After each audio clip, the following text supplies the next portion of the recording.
Hi, and welcome to another video from Only One Red. It's currently very late. It's 10 till 1, and I am very, very tired. Honestly, I had been planning to go to bed early today, but my plans never come to fruition.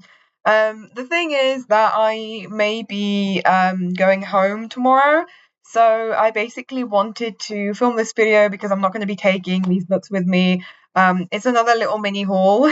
Because I went into town this weekend and I got a couple of books. I've got my coffee as well that I will be drinking. Don't worry, it's decaf. It's also Hufflepuff themed. Um,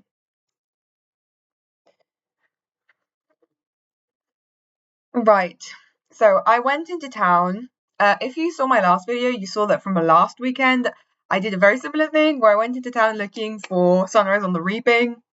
I went to Foyles, but I didn't find like any particularly like nice edition. So I think actually that there just might not be like a sprayed edges edition, like an official one. I think I just dreamt it. I thought I'd seen it on the Waterstones Instagram, but I might have been wrong because I went to Waterstones again and I couldn't find it.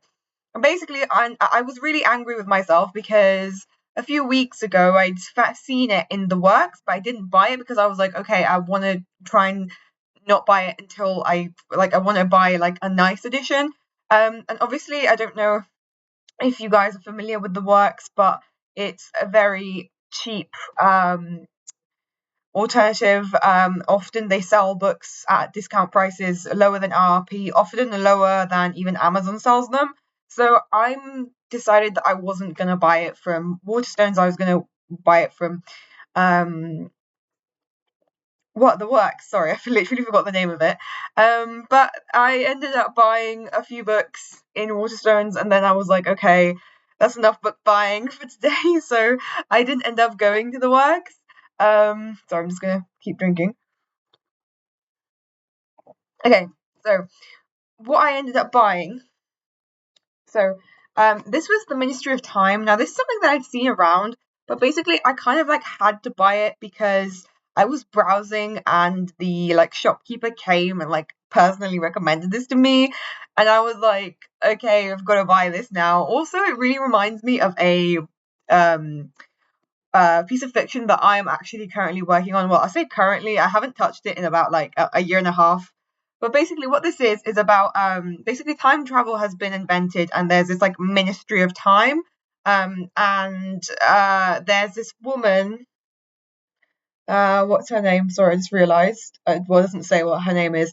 And her like role is to be the bridge, to kind of help this Victorian polar explorer who's like come over into our time, or I think it might be in the near future. And like it's her job to like help him like acclimatize to like our new time. I'm not sure if he's like permanently living here or if it's like some sort of like almost like an exchange program. I don't know exactly how this world works, and from what I understand, it's going to be like a romance between them. So I just think it's such a like such a fun idea. I love sci-fi. I love especially like books that use sci-fi or fantasy like more for like a plot device rather than just going so much into like the hard facts. Uh, I'm going to talk to you now about like my idea. So I actually had a very similar idea. Um, I don't know if should I say this. I'll just say it anyway. I don't care. I've got video proof that I said it first. Okay, so I had this idea of writing a story about time travel and about quite similar to this, like a government agency of like time travelers who whose job it is to like stop parallel universes from like springing up all the time. So their job was kind of to like keep things roughly the same in all universes. So there might be slight variations and slight like flittering of like the quantum field, which is why like you get the Mandela effect because people remember things slightly differently because they come from slightly different realities. I don't know why I'm holding this up anymore because this isn't relevant to this, but that was my idea. But their job is to like maintain the one true reality by stopping things and stopping like other time travelers from like messing things up. So that was my idea. Uh, Basically, and I had this idea that this my main character was going to be this like introverted gentleman from the 1800s. He was going to be like, I was basically very heavily basing him on David Tennant's version of Phineas Fogg in Around the World in 80 Days from the BBC miniseries that came out a few years ago, because I loved that miniseries and I loved his interpretation of that character. But I was basing it very heavily upon that. I was very influenced by that, and I was thinking about this character, kind of Sherlock Holmes or Mycroft Holmes, more like, because Mycroft is the more reserved of the two brothers, someone who doesn't really do much apart from like um he's not a field agent, he's like he takes like the small cases and he works as like this civil servant. Like, this was a job that was passed down from his family because this isn't something that the common people like know about that exists. But basically I had this idea that something really wacky was going to happen that was going to cause like the end of the world as we know it. Actually my idea was going to be that okay, this is gonna sound like really meta, but it was gonna be that some like insane history nerd went back in time and changed the outcome of the Battle of Bosworth Fields so that Richard III never dies. And basically that completely creates like a completely like, oh my god, like, obviously problems and it's like his job to like fix it, and it was going to be like a comedy adventure. Like, that was my idea. I know what you're thinking, why the Battle of Bosworth Fields. It was going to be like a bit of a meta like joke, because I went through a time period when I was very obsessed with Benedict Cumberbatch, and in particular, well, all his roles, but one of my favorite of his roles was how he played Richard III in The Hollow Crown.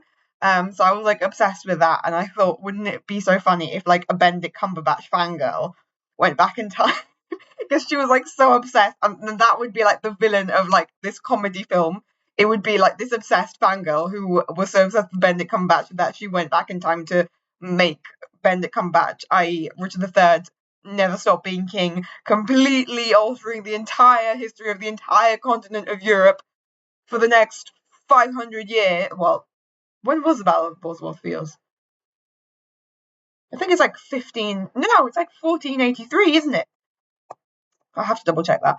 But yeah, for the next 500 years, I was correct. It's around that ballpark figure. I feel like I shouldn't have put that on the internet. That was like very specific. I feel like somebody's going to steal that now. Nobody can steal this. I copyright it. It's mine. Okay? Anyway. The second book that I got, because I got them because they were buy one get one half price, and also because, again, basically I was holding this one when this guy came up to me to recommend me this one, and at first I thought he was talking about this, because I was like, since you're seeing me like looking at this, surely you'd come and recommend me this. And so I was like, oh, are you talking about this? And he was like, no. But then he started talking about this as well, and because I'm a people pleaser, I couldn't say no. So I was like, okay, I'll buy this one too then. And this is basically, again, sci-fi, about this like luxurious hotel in space, this like space station that travels from planet to planet. So I'm guessing that this is obviously set in the future where humans have like colonized the world. From what I understand, this is actually a mystery. So from what I understand, this is basically like Agatha Christie in space. Because it says year round it moves from planet to planet, system to system, pampering guests across the furthest reaches of the Milky Way. The last word in suborbital luxury and a magnet for intrigue. Intrigue such as, why are there love poems in the lobby in tray? How many Imperial spies are currently on board? What is the true purpose of the Problem Solvers Conference? And perhaps most pertinently, who is driving the ship? So it's giving mystery, it's kind of giving Passengers, like the setup to Passengers. I know that Passengers itself was like not a great film. It's kind of giving space horror. It's kind of giving Murder on the Orient Express, but in space. So honestly, like, sounds pretty good to me. Okay, and then the third book that I bought, which I bought because there was an event and it was actually today, and I was actually kind of thinking of going, but I didn't end up going because I felt very tired today. But anyway, it was an event that had Natasha Pulley, who's the author of this book, who was coming to Waterstones in my town to talk about this book. So that's why I bought it, because I saw that it was out. I kind of convinced myself that maybe I was going to be able to read it in time, but obviously I didn't. Honestly, that was kind of a mistake. I should have just gone to it anyway. I don't know why I put this like pressure on myself that like I had to read the book to attend the event, because I've realized that they were actually selling the book at the event, so I don't think they expected people to like know about it. But because I'm a perfectionist, so anyway, whatever. I was too tired to go today anyway. Like I wasn't feeling it. But anyway, this is basically a retelling of the myth of Dionysus. I've actually started reading this. I might make a vlog about this actually. So far, I'm actually quite enjoying it. I mean, I'm only on like page 20, but I do really like the way that this has been like interpreted. So basically, this is actually from the point of view of just some random like foot soldier in the Theban army, and it's meant to be like his relationship with Dionysus over the years. And this book goes off the interpretation, which is one of the interpretations of the Dionysus myth. If you don't know who Dionysus is, he's one of the 12 gods of Olympus. He's the god of wine and madness. And basically, he's the son of Zeus and this mortal woman called Semele. I only know how to say it in Greek. I know what their English like pronunciation of her name is, but in Greek we say Semele. Okay. Now, in some interpretations of the myth, Semele actually was like a nymph, and so Dionysus was born a god. In some versions of the myth, basically, some versions of the myth, Semele really wants to. Semele dies. Okay. In some versions, Hera is the one who kills her. Often, this is the one where she's a nymph. But then there's this other version where Zeus's true form kills her because she sees him in his true form. I'm not sure if this is consistent. I would assume that that's more consistent with her being mortal, but I'm pretty sure that nymphs could probably also be obliterated by like an Olympian's true form, because nymphs are quite further down in the hierarchy. But basically, um, Zeus then takes Dionysus and sews him onto his thigh. Yeah, and then until he's like ready to be born, because she was pregnant when she dies, but not very far along.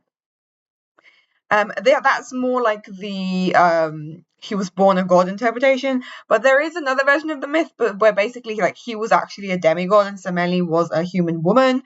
But then over time he basically like accumulates power and then basically like ascends into godhood. And this goes on that route. I believe this is what it's going for anyway, because in this version Semele is a human. In this version, actually, she is the princess of Thebes. Her sister is the queen. I want to look into this because I'm not sure how consistent this is with the actual myth. Um, I don't want to spoil things, but so far it's really good, and it's going to be, yeah, that's all I'm going to say. I'll do like a separate video that's going to be like it's going to be a vlog, and it's going to be like more spoilery. Okay. Well, that's it. Those were the 3 books that I bought on Sunday. So I hope you enjoyed this. And yeah, tune in next time on Only One Read. Bye.